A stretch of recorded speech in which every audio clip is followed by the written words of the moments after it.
건축 공부를 함에 있어가지고 특히 이제 건축 재료에 관한 모든 정보들은 대부분 외국 서적을 번역해서 우리가 배우게 되어 있습니다. 그리고 실무자들도 실무를 할 때 외국에 기반된 정보를 가지고서 공부를 하거나 실무를 하게 되는데 사실 우리나라 실정이 굉장히 안 맞습니다. 그래서 제가 오랫동안 실무를 하면서 겪은 어려움이 재료를 어떻게 다루는지에 대한 정확한 정보가 없어서, 그리고 그거를 어떻게 구하고 어떻게 활용하는지, 또한 재료하고 재료 사이에도 서로 간의 특성이 있어서 그 물성을 어떻게 잘 조합시켜야 되는데 그런 면에 있어 가지고 힘듦을 많이 느꼈습니다. 그래서 설계를 하면서 제가 건축 일을 하면서 계속 모으던 정보를 좀 더 본격적으로 큐레이션 해가지고 저같이 필요한 사람들하고 같이 정보를 공유하면 좋겠다고 생각해서 시작하게 됐습니다.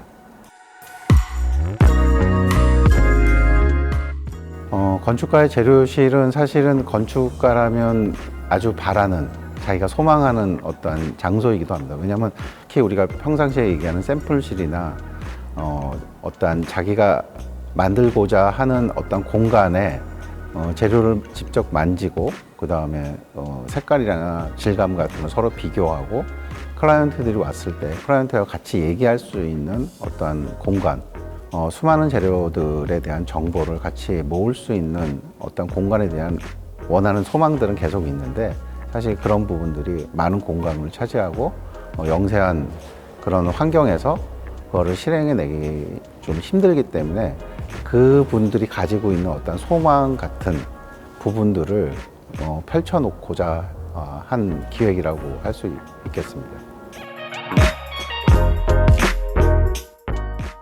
제가 어렸을 때는 저희 집에 그 못하고 망치하고 톱하고 조금의 나무 같은 것이 항상 있었어요. 그래서 옛날엔 주택이니까 스스로 곤치고 만지고 이런 일들을 많이 했고, 당연히 전구를 갈든지 페인트 칠을 하든지 그런 것들을 전문 용어로 하면 중간 기술이라고 하는데, 중간 기술은 한두 번 일반인들이 하면 할 수 있는 행위입니다. 그리고 그게 아주 정교하게 하지 않더라도 그렇게 티가 안 나는, 사실은 그렇게 함으로써 보통의 사람들은 자기가 영유하는 공간하고 같이 이렇게 내가 만든 공간, 내가 손길이 닿는 공간이 돼야 된다고 생각을 합니다. 어느 일정 정도는. 그런데 현대 그 시스템은 이제 그 공급자 위주의 아파트, 공급자 위주의 시스템이 돼 있어서 요즘은 사실은 공간으로부터 일반 사람들이 많이 소외되어 있다고 얘기해야 될까요? 그러니까 공간을 접하는 데 있어서 보거나 느끼는 거는 있을지 모르지만 직접 이게 내가 할 수 있는 일, 내가 만들 수 있는 공간, 그래서 이게 친숙하고 그렇게 어렵게 안 느껴져야 되는데, 그런 부분에 있어서는 현대는 그런 시스템들을 많이 무너뜨렸다고 생각을 합니다. 여러 시스템과 그 다음에 어떤 정보를 잘 조합하고, 또한 나쁜 정보도 있기 때문에 큐레이션을 잘 해서 여러분들한테 이제 제공이 된다고 하면 건축을 하는 사람들 뿐만이 아니라 일반인들도 충분히 건축을 즐기고, 그 다음에 그 건축으로 인해서 나오는 또한 혜택 또 스스로 누릴 수 있다고 봅니다.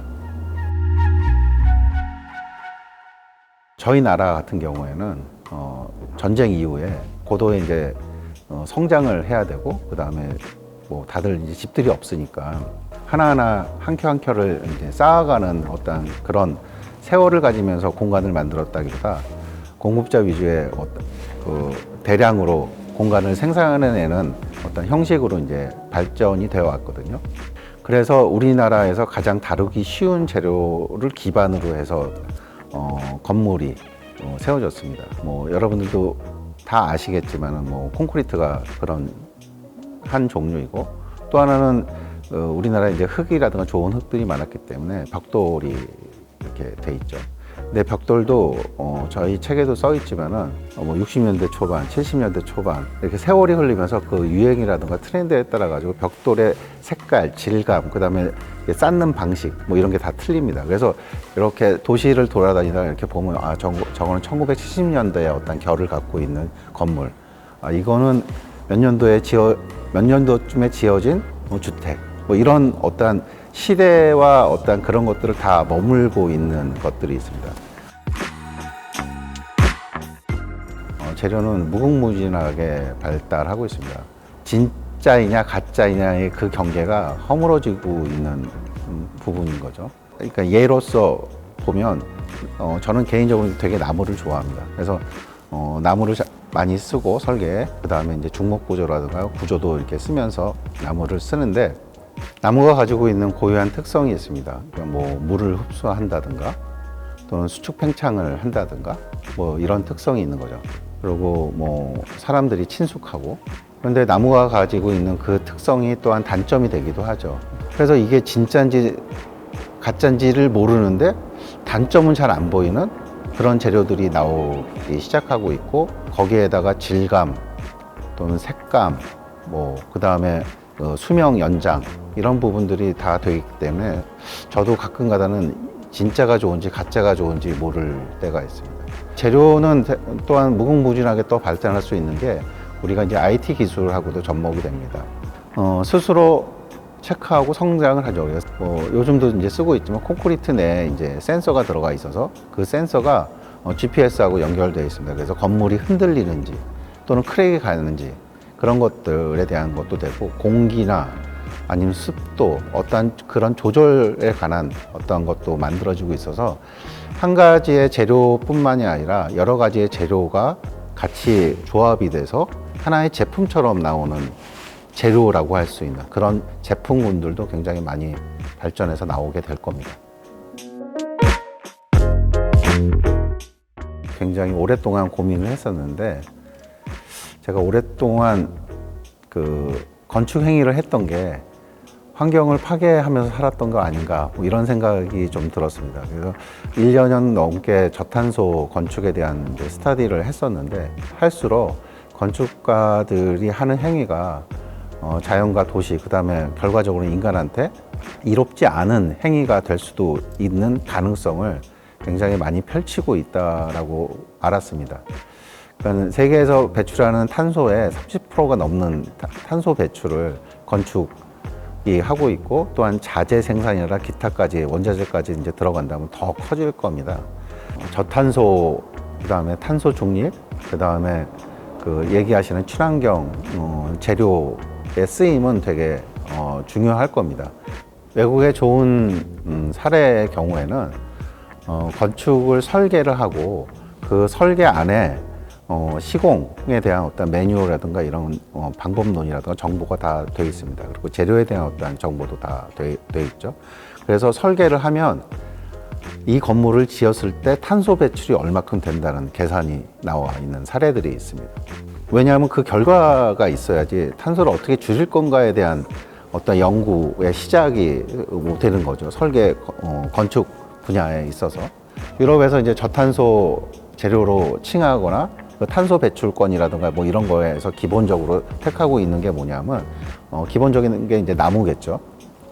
우리나라에서도 나무 건물을 짓기는 합니다. 그런데 뭐 2x4 뭐 이렇게 해가지고 벽식 구조로 나무 건물을 이제 짓죠. 주택이라든가.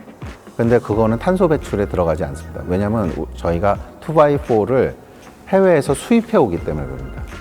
수입해 오면 비행기라든가 이런 거에 의해서 탄소 배출이 되게 많이 됩니다. 그래서 스스로 탄소 배출을 저감할 수 있는 재료를 생산하고 그거를 그 나라에서 썼을 때 해외에서 서로 다른 나라 간에 탄소 배출권을 서로 얘기할 수 있다라는 어떠한 규정들이 있거든요. 그러니까 그런 것들을 본다고 하면 그러니까 친환경이라고 해서 해외에서 수입하는 게 아니라 저희가 스스로 재료의 어떤 산업군을 다양하게 키우고 결과적으로는 그게 이제 지구 환경에 도움이 될 수 있게끔 발전을 시켜야 될 거로 봅니다. 뭐 충분한 예산을 주고 설계를 해서 건물을 지어라 그러면 얼마나 뭐 좋겠습니까? 그런데 반대급부적으로 굉장히 저예산으로 좋은 건물을 지어야 된다라는 경우가 있다면 그거는 엄청 더 어렵겠죠. 어떤 그런 경계에서 건축가들이 고민을 많이 합니다. 근데 사실은 좋은 재료를 쓴다고 해서 쭉 더 좋은 건물이 되거나 아니면 오래가는 건물이 되지는 않습니다. 좋은 외장재를 쓴다고 해도 이 외장재를 뒤에 있는 배경을 어떻게 쓰고 그 다음에 구조체에 어떻게 연결되어 있느냐에 따라서 그 수명이 좌우가 됩니다. 예를 들어서 얘기하자고 하면 나무 얘기를 계속했는데 나무는 수축 팽창을 합니다. 나무가 수축 팽창하면서 내부에서 갈라짐이 벌어지거든요. 그런데 그 재료의 특성을 모르고 건물 짓자마자 거기다가 페인트 칠하고 그 다음에 코킹 쏘고 만약에 그렇게 했다고 하면 나중에 한 2, 3년 뒤에 얘네들이 자리를 잡으면서 갈라지는데 그게 이제 소용이 없는 거죠. 네? 그 재료의 특성에 맞는 궁합이 잘 맞는 재료를 같이 써야지만이 그 재료가 오래 갈 수 있습니다. 그리고 또 하나가 뭐냐 하면 건물을 짓고 난 다음에 그 공간이 오래 가려고 하면 유지 보수에 대한 생각을 해야 됩니다. 건물은 한 번 지어놓고 몇십 년이 가는 존재는 아니라고 저는 생각을 합니다. 그거를 어떻게 다루고 어렵지 않게 보수도 하고 또한 필요하다고 하면 일부 개선도 할 수 있는 그런 어떠한 여유치들을 본인들이 가져야 되는데 그런 게 아니라 인테리어 하면 진짜 엄청난 돈을 들여서 해야 되는 일로 알고 있고 건축 행위는 자기 일생에 있어서 몇 번 해보지 못하는 어떤 행위라고 생각하는 거를 생각 방식을 바꾸게 된다고 하면 좀 더 자연스럽게 건물을 유지 보수하고 다시 그 공간에서 리프레시 하면서 살고 이런 부분들이 가능할 거라고 봅니다. 저는 맨 처음에 출판 일을 하고 싶었던 건 아니고 건축 재료 정보의 체계를 좀 만들고 싶었습니다. 왜냐하면 아까도 얘기했다시피 이 재료는 이거하고 궁합이 잘 맞고 뭐 이거는 어디서 살 수 있는지 그리고 이거를 좀 이렇게 만들고 싶은데 어느 공장에서 이거를 가공할 수 있는지 뭐 이런 것들에 대한 알고 싶어 하는 어떤 욕구들이 있고 그 다음에 공간을 이렇게 설계하다 보면 그런 것들이 필요한데 사실 알 수가 없는 거죠. 그래서 설계하면서 이제 필요하다 하면 제작도 필요하기 때문에 하나 둘씩 이제 정보를 모아가다가 나 말고도 이런 정보를 사람들이 많이 원하겠구나라고 생각을 해서 그런 체계를 좀 만들어 보고 싶다고 굉장히 연구하는데 이게 첫 단계로 정리를 해야 되기 때문에 이제 책을 내게 된 거죠. 사실 지금 전시에도 그런 내용이 의도라기보다 내포되어 있는데 완벽하지는 않지만 지금의 전시는 하나의 공간을 헤쳐서 풀어놓은 겁니다. 여러 가지 가능성과 그런 거를 풀어놓은 거죠. 저기 있는 재료들을 다시 이렇게 합칠 경우에 저 정보들을 다시 합칠 경우에 하나의 공간으로 다시 탄생할 수 있습니다. 그래서 눈에 보이지는 않지만 재료하고 재료 사이 간에 서로 간의 연관성과 그런 정보망이 형성되어 있다고 봅니다. 실질적으로 사람들이 사고 팔고 또한 어떤 사람들은 그걸 가지고서 제대로 시공하고 그 다음에 제대로 된 사람하고 일할 수 있는 어떤 그런 정보 체계가 형성이 된다고 하면 일반인들한테도 재료를 사거나 구입하거나 아니면 선택을 할 때 좋은 선택을 하게 될 거라고 보기 때문에 그런 체계를 앞으로 계속 만들어 갈 생각을 가지고 있습니다. 저희가 다루는 주제는 주로 재료, 그 다음에 재료로 이루어진 기본적인 제품, 기술을 다룬다고 이제 생각을 하고서 책을 발간하고 있었는데 건축하시는 분들이 가장 취약하고 잘 모르는 부분 중에 하나가 이제 나무 조경 부분입니다. 지금까지는 그냥 법적인 어떠한 그 요건만 맞추는 정도였죠. 근데 인간의 몸속에는 수백만 년간 몸속에 이제 가지고 있는 자연을 향하는 어떠한 그 DNA가 있다고 생각합니다. 그런 DNA의 욕망을 바깥으로 돌출해내고 공간으로 만들어내기를 사람들이 원하는데 그런 부분들은 어떻게 만들어지고 어떻게 기획이 되고 어떻게 유지가 되는가라는 것들에 대한 궁금증이 있었고 사실 공간을 형성하는 공간의 특성을 만들어내는 한 공간의 소재이라고 봤기 때문에 이런 부분들을 좀 더 정리해보고 여러분들한테 한번 내보여야겠다라고 생각했습니다. 조경을 말로 얘기를 하면은 조작하다 조 경치경의 뜻이에요. 근데 경치를 만든다라는 뜻인데 사실은 그렇게 해석을 한다기보다 본질은 자연을 느끼게 해주는 것. 내가 밖에 있던 안에 있던 뭐 상황 여하에 상관없이 자연을 느끼고 즐기게 해주는 것. 아주 간단한 것 같습니다. 조경이 변하고 있죠. 바깥에 펼쳐진 자연경관을 만들어내는 것이 아니라 이제 내부로 정말로 공격적으로 들어오고 있는데 앞으로 저는 이런 상황이 점점 더 가속화될 것 같고 이유는 모든 장소에서 모든 시간에 즉 매 시간 매 장소에서 일을 하거나 놀거나 뭐 이런 시대라 그러다 보니까는 매 시간 매 장소에서 쉼이 필요해요. 힐링이 필요하고 자연이 필요하다는 얘기죠. 그러니까 사람들이 이제는 밖에 나가서 자연을 즐기러 가야지가 아니라 내가 있는 곳에 자연이 있었으면 좋겠어가 되는 것 같고 그게 뭐 큰 나무가 아니더라도 작은 풀 한 폭이라도 그게 내 책상 앞에서 아름다운 조명을 받고 반짝거리는 그런 풀들의 위안을 아주 가깝게 받으려고 하는 것 같아요. 그러다 보니까는 실내 뭐 할 거 없이 뭐 이곳저곳에 앞으로 조경에 들어가는 시대가 될 것 같습니다. 무언가 생명을 키운다라는 거, 생명이 나타난다라는 거에 꽤 많은 희열이 있습니다. 그러니까 우리만 해도 지금 이제 5월인데 새로 풀들이 나오고 있잖아요. 지금 나오는 잎들은 다 연한 연두색을 띱니다. 그러니까 사람으로 치면 신생하고 갓난아이고 이제 반려동물로 치면 이제 강아지죠. 귀엽고 아주 소중하게 느껴지는 그 감각이 있는 것 같아요. 그래서 키운다, 돌본다라고 하는 거가 그 뭐 모성애, 부성애 뭐 이런 것처럼 그 내가 요 어린 아이를 이렇게 만져진다라는 그 느낌에서 오는 그런 효능감, 자기로서의 자존감, 뭐 치유감 이런 것들이 되게 많이 있을 거예요. 케이스 바이 케이스일 텐데 최근에는 조경이 건축과 함께 들어가는 경우, 그러니까 무슨 말씀이냐면은 계약 자체를 따로 하는 경우들이 많이 있어요. 토탈 디자이너여서 그 건축 안에서 조경이 나왔다고 하면 이제는 조경은 컨셉을 따로 잡고 건축과 함께 만나서 이야기를 하세요. 이런 경우도 있고 뭐 조경가의 입장에서는 좀 바람직한 현상이고 사실 옛날에 우리 선조들만 봐도 집을 지을 때 터를 이미 만들어 놓고 제일 마지막에 방 한 칸을 올리고 뭐 이런 식으로 했단 말이죠.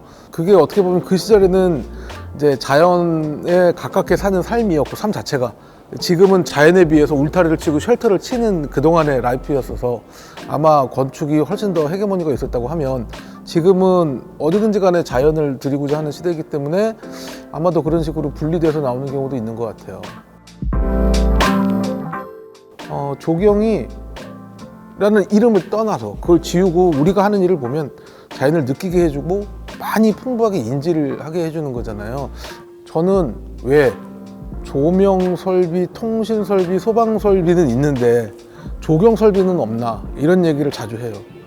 배수가 되게 하고 급수가 되게 하고 조경한테 식물한테 필요한 빛을 쏘게 하고 이러는 거는 지금 있는 어렵지 않은 기술로도 충분히 가능하거든요. 그러면 이를테면 엘리베이터가 숲이 될 수도 있어요. 엘리베이터가 문이 열렸는데 거기가 내가 잠깐 있다가 나오는 숲이 될 수도 있어요.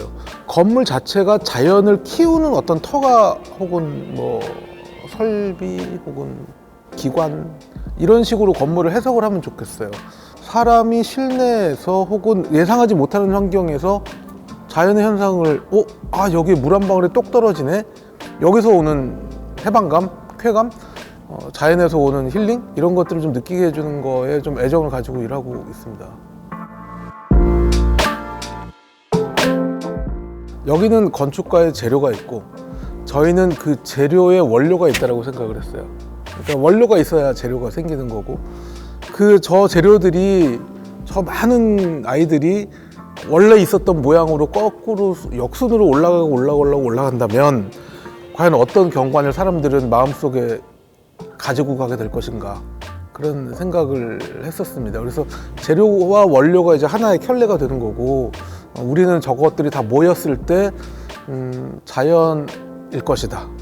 그래서 이걸 만들 때도 아주 자연스러운 풍경을 만들려고 했어요.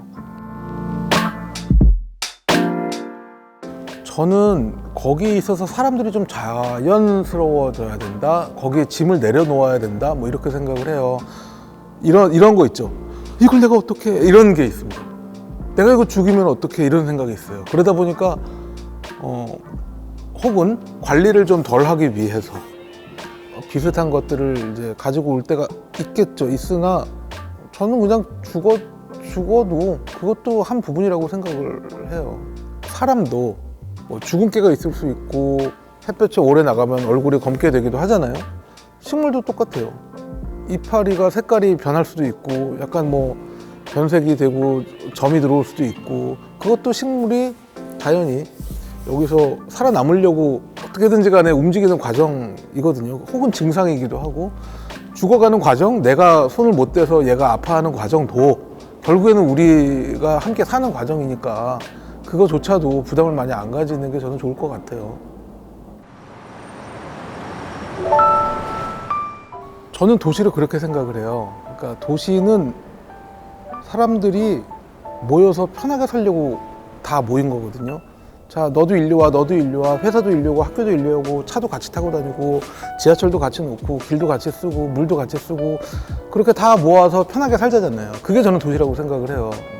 과연 조경은 도시에서 무슨 역할을 해야 될까? 자연을 만든다, 좋아. 뭐 자연이 사람한테 치유를 해줄 수 있어, 좋아. 근데 그거 말고는 뭘 어떻게 해줘야 될까? 그런 고민을 굉장히 많이 해요.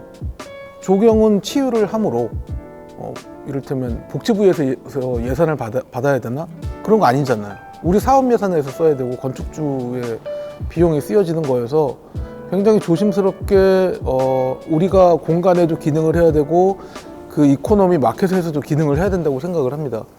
그 스타일로서 도시 조경이 아니라 그 많은 비즈니스들이 왔다 갔다 하는 그 안에서 조경의 역할을 플레이어로서 역할을 해야 된다. 뭐 이를테면 스타벅스가 와. 그러면은 우리가 모시는 경우도 있잖아요. 조경도 분명히 그런 역할을 감당할 준비가 돼야 된다. 그러니까 인테리어의 상대적 개념으로 플랜테리어라고 이제 이야기들을 하고 있고 거기에서 좀 수요가 생기고 있어서 조화들을 하긴 하지만 그것도 결국에는 스타일의 문제인 것 같고요. 과연 조경이 사회적으로 도시적으로 정말로 필요한 인자로서 플레이어 스스로 능동적인 기능을 하려면 사회적인 언어를 많이 배워야 될 것 같습니다. 트렌드도 많이 알아야 되고 조경은 좋아요. 조경은 이런 식으로 해야 되니까는 이런 비용이 들어요. 이렇게 얘기할 게 아니라 조경을 하게 되면은 저층부는 이렇게 활성화가 됩니다. 라는 말들을 훨씬 더 지금보다 구체적으로 정확하게 사례를 들어서 여러 가지 숫자와 함께 이야기를 할 수 있는 그런 키 플레이어가 돼야 되고 싶습니다. 지금까지는 그냥 식재, 스타일, 왜 식물을 몰라줘요 이런 약간의 피해의식도 있었고 굉장히 스스로 편협하게 생각하고 있었던 부분이 굉장히 많이 있는 것 같습니다.